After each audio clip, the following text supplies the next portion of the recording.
રાત્રે 2 વાગ્યે અમે લોકો નીકળ્યા હતા સાસણમાં ગોલા ખાવા માટે. વિજયભાઈ બીજું શું રાખો છો? અમદાવાદમાં ગોલા મળશે, ગરમા ગરમ ગોલા મુસ્લિમ મળશે, લોકો હતા, પાલનપુર ઠંડા ચા અમદાવાદ મળશે. દૂધ વગરની 16 વર્ષની ઉંમર હતી. ગોલા કેવા મળશે? ઉંમર હતી છોકરીની, મારી નાખી હતી ઘરમાં રાખી. ગોઠલા વગરની કેરી ઈ સાસણમાં જ આવતી 14 હશે. વર્ષ પછી નીકળી લાશ. ગોઠલા વગરની કેરી ખાવી હોય તો સાસણમાં. આખા ઘરનું ખેતર મેં તને કાઢી નાખ્યું. કલ્લા ખટ્ટા બધી કેરી મળે. ઓરેન્જ કાલા ખટા કેરી આવે.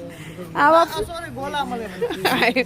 આવા ફ્લેવર કેરીમાં ક્યારથી આવવા માંડ્યા?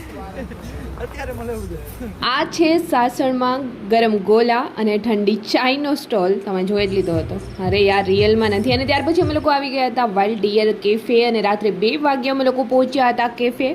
બટ કેફે બંધ થવા આવ્યું છે, છતાં થયું ચલો અહીંયા સુધી આવ્યા છીએ તો અંદર વિઝિટ તો કરીશું જ. અહીંયા અંદર પહોંચ્યા તો તમે જોઈ શકો છો, જો આ દરેક દિવાલ છે ને પ્લાસ્ટર વગરની છે, પ્લાસ્ટર નથી કરેલું. જ્યારે ઘરની અંદર આપણે પ્લાસ્ટર ન લગાવીએ તો આપણે ગરીબ ગણાય. અને અહીંયા જો ઉપર પણ પતરા છે, છતાં બી આ કેફે છે એકદમ 5 સ્ટાર જેવું બનાવવામાં આવ્યું છે. તો કહેવાય ને કે વેસ્ટમાંથી બેસ્ટ કરવું હોય તો ઘરને પણ કરી શકાય એ રીતે કેફેને બનાવેલું હતું. બટ જોરદાર કેફે હતું. રાત્રે 2 વાગ્યે પહોંચ્યા એટલે બધું બંધ હતું અને ત્યાંથી અમે કંઈ પણ ખાધા પીધા વગર નીકળી ગયા. અને અહીંયા જુઓ, અહીંયા ત્યાં કેફેમાં જ આ કમળ રિયલ કે કમળ છે, આ કોઈ પ્લાસ્ટિકના નથી. ખૂબ જ સુંદર છે. ક્યારેક ફરી આવીશું ત્યારે વહેલા આવીશું તો કેફેની અંદર અમે લોકો બી અહીંયા એન્જોય કરીશું. બટ આજે તો કોઈ જ ચાન્સ ન રહ્યો અને થઈ ગયા રિટર્ન. અને આજે આ મિની વ્લોગ કેવો લાગ્યો છે કમેન્ટ સેક્શનમાં કમેન્ટ